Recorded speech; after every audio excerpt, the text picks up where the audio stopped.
पोह्यापासून नेहमी पोहेच कशाला बनवायचे आहेत? एकदा तुम्ही अशा पद्धतीने पोह्याचे हे थालीपीठ देखील तयार करून बघा. चवीला एकदम छान लागतं, त्याचबरोबर पोटभरीचं देखील आहे. मुलांच्या शाळेच्या डब्यासाठी तुम्ही बनवू शकता किंवा नाश्त्यासाठी देखील बनवू शकता किंवा रात्रीच्या हलक्या फुलक्या जेवणासाठी देखील तुम्ही हे थालीपीठ बनवू शकता.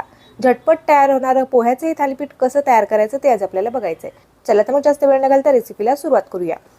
आता पोह्याचे हे थालीपीठ तयार करण्यासाठी आपण या ठिकाणी 2 वाटी पोहे घेतलेले आहेत. पोहे तयार करण्यासाठी आपण जे पोहे वापरतो तेच पोहे मी या ठिकाणी घेतलेले आहेत. पोह्याचे थालीपीठ आपल्याला बनवायचे आहेत, त्यामुळे पोह्याचं प्रमाण आपण थोडंसं या ठिकाणी जास्त घेतलेले आहे. पोहे आपल्याला छान स्वच्छ असे धुवून घ्यायचे आहेत. यामध्ये मी पाणी घालत आहे. पोहे आपण हाताने चोळून व्यवस्थित असे धुवून घेतलेले आहेत. पोह्यामधील जे पाणी आहे ते आपल्याला काढून टाकायचं आहे. आणखीन एका पाण्याने मी हे पोहे छान स्वच्छ असे धुवून घेणार आहे. पोहे आपण 2 पाण्याने छान स्वच्छ असे धुवून घेतलेले आहेत. आता 5 मिनिट आपल्याला झाकून याला बाजूला ठेवून द्यायचं आहे. 5 मिनिट झालेले पोहे आपले एकदम छान असे भिजलेले आहेत. अशा पद्धतीने हाताने आपण या पोह्याला मॅश करून घेतलेले आहे. नुसते पोहे वापरून आपले थालीपीठ तयार होणार नाहीत, त्याकरिता आपण यामध्ये बाइंडिंगसाठी काही पिठाचा देखील वापर करणार आहोत. 1 वाटी मी या ठिकाणी गव्हाचं पीठ घेतलेलं आहे. तुम्ही ज्वारीचे पीठ देखील वापरू शकता. त्याचबरोबर आपण अर्धी वाटी बेसन पीठ घेतलेलं आहे. 1 मोठ्या आकाराचा कांदा मी बारीक चिरून घेतलेला आहे. तो कांदा आपण यामध्ये घातलेला आहे. थोडीशी कोथिंबीर घालून घ्यायची यामध्ये आपल्याला.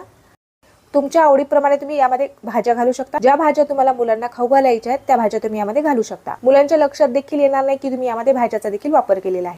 आता मी या ठिकाणी फक्त कांदा घातलेला आहे. पाव चमचा आपण यामध्ये जिरे घातलेले आहेत.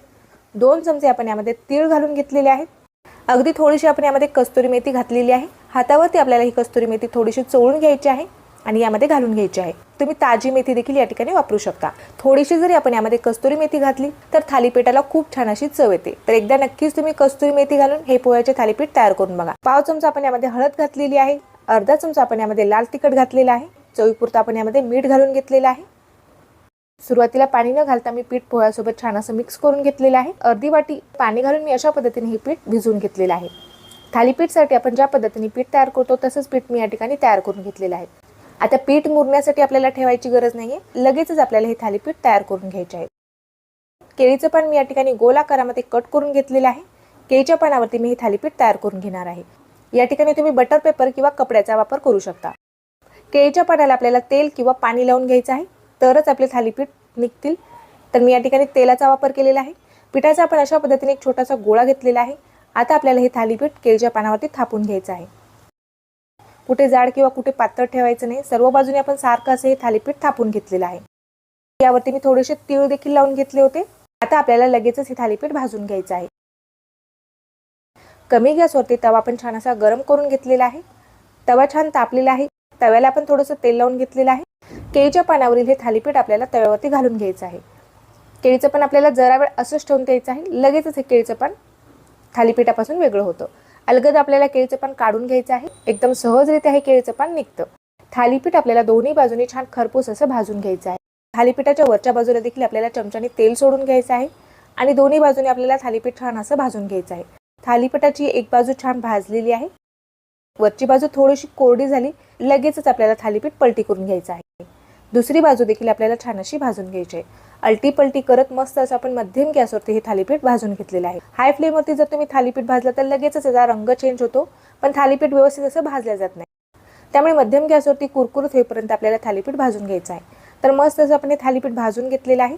थालीपीठ आता आपल्याला काढून घ्यायचं आहे. बाकीचे राहिलेले जे थालीपीठ आहेत ते देखील मी सेम याच पद्धतीने तयार करून घेणार आहे. आणखीन एक थालीपीठ आपण तव्यावरती घालून घेऊया. तव्याला मी परत तेल लावून घेतलेलं आहे. त्यावरती आपण परत एक थालीपीठ घालून घेतलेलं आहे. आता एका केळीच्या पानावरती तुम्ही 4 ते 5 थालीपीठ तयार करू शकता. त्यानंतर तुम्हाला केळीचं पान बदलावे लागेल. दुसरं देखील थालीपीठ आपण छान असं भाजून घेतलेलं आहे. एकदम छान खमंग चवीचे पोह्याचे आपले हे थालीपीठ तयार झालेले आहेत. दह्यासोबत किंवा कुठल्याही चटणीसोबत तुम्ही हे थालीपीठ खाऊ शकता. एकदम चविष्ट पोटभरीचे आपले थालीपीठ तयार झालेले आहेत. तर तुम्हाला आजची ही रेसिपी कशी वाटली ते मला कमेंट करून नक्कीच कळवा. व्हिडिओ जर आवडला असेल तर व्हिडिओला लाईक करायला विसरू नका. अशाच नवीन रेसिपी पाहण्यासाठी चॅनलला सबस्क्राईब केलेलं असेल तर लगेचच चॅनलला सबस्क्राईब करून घ्या. भेटूया तशीच एखाद्या छानशा आणि नवीन रेसिपीसोबत. तोपर्यंत धन्यवाद.